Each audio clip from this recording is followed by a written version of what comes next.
Assalamualaikum warahmatullahi wabarakatuh.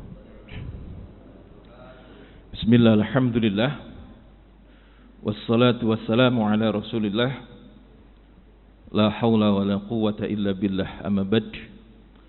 Puji syukur kepada Allah subhanahu wa ta'ala atas semua limpahan karunia nikmatnya. Di subuh yang mubarakah ini kita masih bisa melaksanakan salat berjamaah. Mudah-mudahan setiap langkah kaki kita mendapatkan ampunan dari Allah Subhanahu wa taala, meninggikan derajat kita di sisi Allah Subhanahu wa taala, kemudian mendekatkan ke surganya Allah Subhanahu wa taala. Salawat serta salam mari kita selalu haturkan kepada junjungan kita Nabi Muhammad sallallahu alaihi wasallam. Semoga kita nanti mendapatkan syafaat beliau. Amin ya rabbal alamin.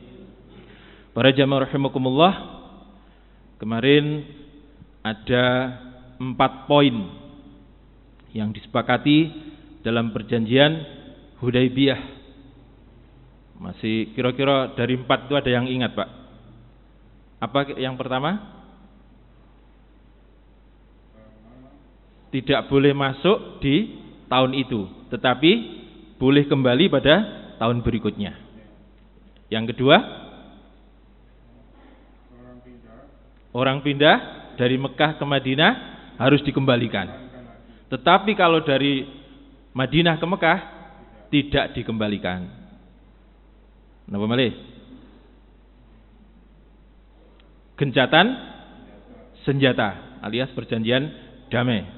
Dan yang terakhir adalah suku-suku di luar Madinah dan di luar Mekah boleh memilih mau ikut Madinah atau ikut Mekah. Itu perjanjian Hudaybiyah. Nah, para jamaah rahimakumullah, ini adalah perjanjian yang sangat berat, perjanjian yang sangat mengecewakan bagi kaum muslimin. Lebih-lebih ketika ada seseorang yang lari dari Mekah, kemudian baru saja bebas, kemudian minta tolong pada kaum muslimin, wahai kaum muslimin, tolonglah saya dari kedzaliman orang-orang Quraisy, bawalah aku bersama kalian ke Madinah sehingga saya selamat. Siapakah kemarin orang ini? Masih ingat, Pak? Anaknya Suhail bin Amr, yaitu Abu Jandal. Kata Suhail, wahai Muhammad, inilah orang pertama yang aku tuntut yang harus diperlakukan sesuai dengan isi perjanjian tersebut. Dan dia adalah anakku sendiri. Maka kemudian Abu Jandal ini kemudian dibawa oleh ayahnya kembali. Sebelumnya ditampar dulu ya. Karena malu. Ayahnya ikut perjanjian membela orang musyrik, orang Quraisy, sementara anaknya sendiri kemudian datang untuk bergabung dengan kaum muslimin. Maka para jamaah rahimakumullah, melihat yang demikian itu, Sayyidina Umar yang dari tadi memang mundar-mandir ya, perjanjian protes sebenarnya, itu kemudian mepet-mepet Abu Jandal ini, kemudian menawarkan pedang. Wahai Abu Jandal, darahnya orang-orang musyrik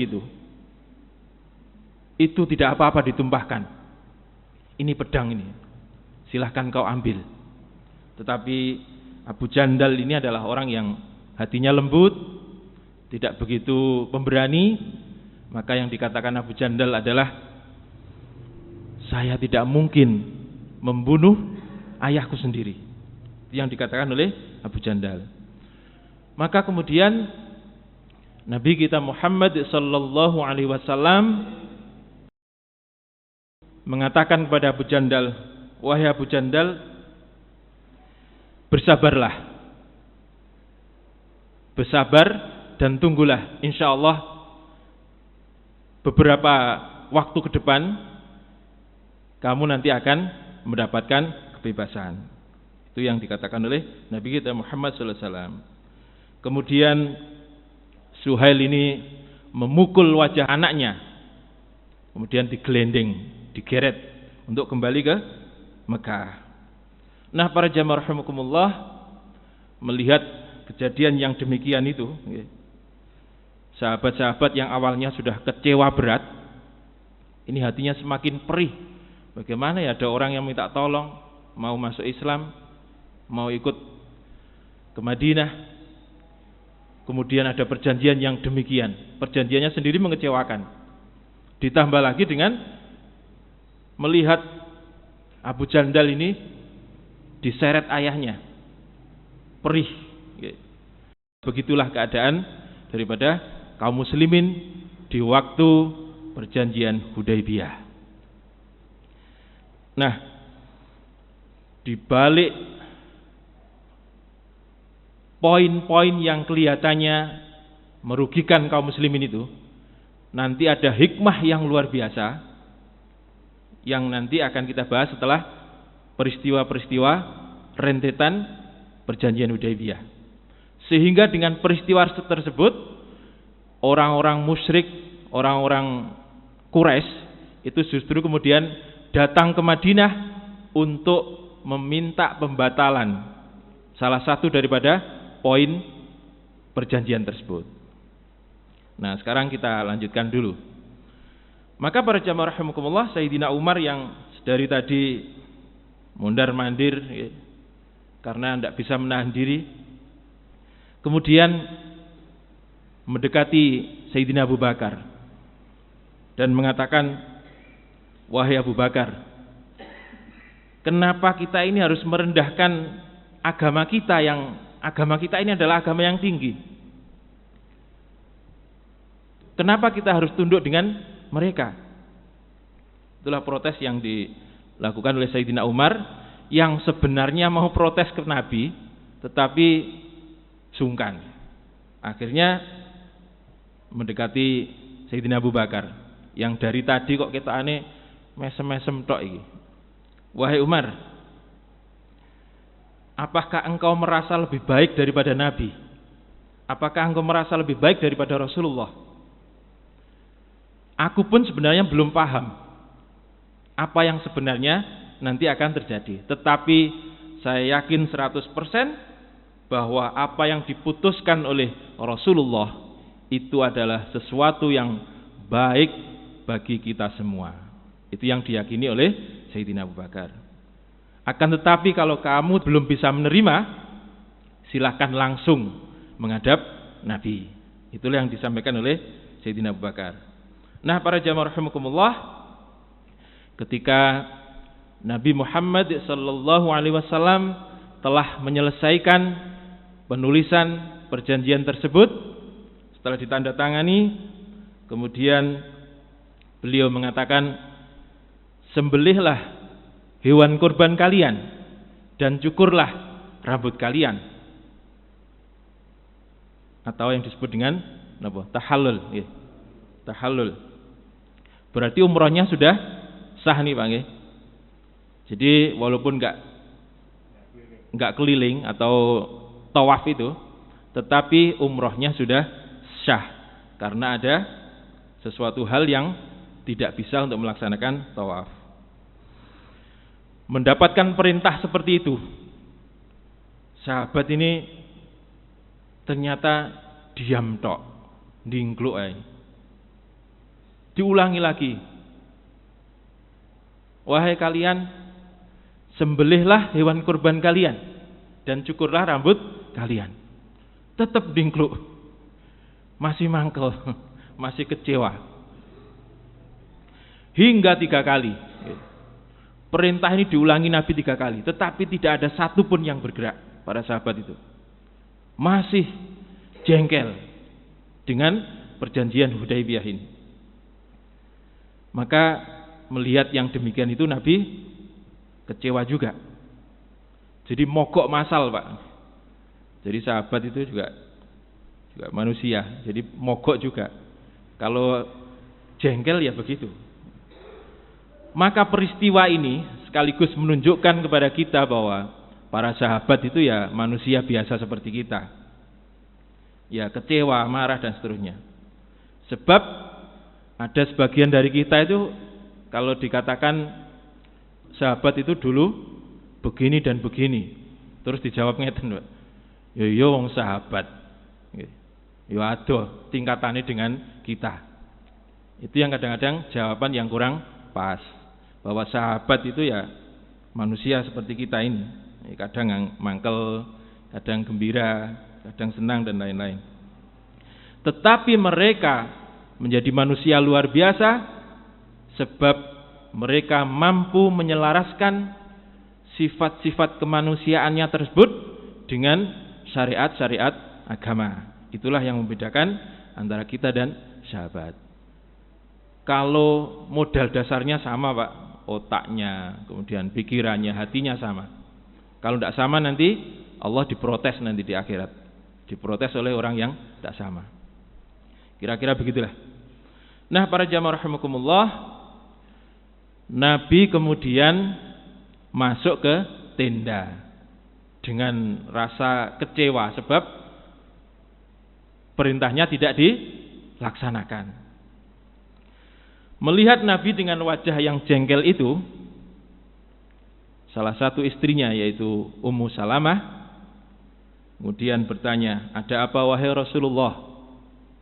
Kata Nabi, "Demi Allah, mereka telah mendurhakai Allah dan Rasulnya. Mereka aku perintah untuk menyembelih hewan kurban dan untuk mencukur rambut. Tidak ada yang bergerak sama sekali. Semuanya diam." Maka kemudian Ummu Salamah mengatakan, "Wahai Rasulullah, sembelihlah kurban, kemudian cukur rambutmu, setelah itu kemudian temui mereka." Nah, ini istri cerdas ini, memberikan solusi untuk suami. Nabi pun demikian. Nabi tidak gengsi untuk menerima saran daripada istri.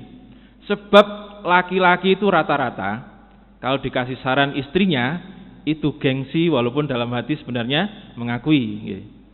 Leres ngoten Pak nggih? Nggih, leres nggih, Ibu. Saya juga demikian kok Pak nggih. Jadi itu memang sifat alami lelaki, memang begitu. Walaupun dia mengakui bahwa yang disarankan istri itu benar, tetapi gengsi. Kadang-kadang melakukan itu ketokane gak sepiro ngreken tapi tetap dilakukan. Kira-kira begitu. Itu laki-laki. Tetapi Nabi memberikan contoh yang luar biasa. Ketika istrinya memberikan saran, beliau tidak gengsi untuk langsung menerima. Maka kemudian Nabi menyembelih kurban, kemudian mencukur rambutnya, dan setelah itu datang ke tengah-tengah sahabat. Mboten ngomong blas. Pokoknya melaku ngono ya. Nah, begitu melihat Nabi sudah dalam keadaan sudah bercukur, maka sahabat ini langsung semburat, Pak. "Wih, Nabi wis cukur wih." Langsung semburat. Cari pasangan masing-masing. "Ayo aku baik sampean." Dan seterusnya. Cari pasangan. Setelah sampean saya cukur, sampean ganti nyukur saya. Nah, kira-kira ngoten. Maka ini ada pepatah bahasa Arab, lisanul hal afsahu min lisanil maqal, bahwa perbuatan itu lebih fasih daripada perkataan. Contoh itu lebih dahsyat efeknya daripada perkataan. Ketika disuruh mereka diam karena mangkel. Tetapi ketika Nabi sudah dalam keadaan pelontos, kemudian mereka langsung semburat. "Ayo, aku mbek sampean, ayo saling cukur." Nah, para jamaah rahimakumullah, begitu selesai cukur rambut, hampir semua kepalanya sahabat itu kelihatan merah-merah. Napa kira-kira, Pak? Napa? Petal. Betul nggih. Niku napa kena pisau. Sebab nyukure karo marah. Nyukure karo marah. Sehingga hampir semuanya itu kepalanya dredes-dredes kayak kena darah. Karo gremet-gremet, Pak. Nyukur karo gremet-gremet. Dan kira-kira begitu. Nah, maka setelah itu semua selesai, rombongan ini segera bertolak untuk kembali ke Madinah. Nah, di perjalanan itulah kemudian Sayyidina Umar yang memang belum bisa menerima isi perjanjian tersebut mepet Nabi. Wahai Rasulullah, jenengan kemarin kan bilang bahwa jenengan mimpi kita ini akan umroh, tetapi kok sekarang kita kembali. Maka Nabi menjawab, iya betul saya mimpi, tapi kan saya tidak mengatakan umrohnya tahun ini. Betul begitu kan? Betul ya Rasulullah. Dijawab gitu kurang terima lagi. Wahai Rasulullah, agama kita Islam ini kan agama yang tinggi, agama yang benar. Kalau misalnya terjadi perang pun, kalau kita mati kan masuk surga. Lah kenapa kita harus tunduk kepada mereka? Kenapa kita harus merendahkan agama ini?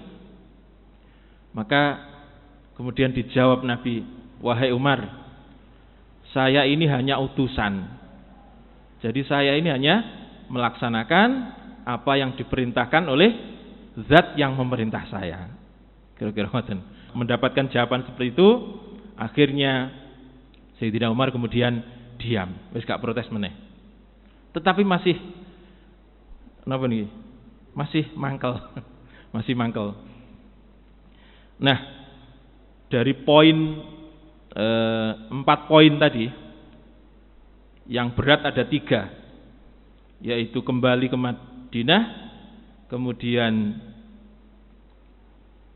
gencatan senjata, kemudian deportasi. Kalau yang keempat, 4 poin yang keempat itu semuanya menerima.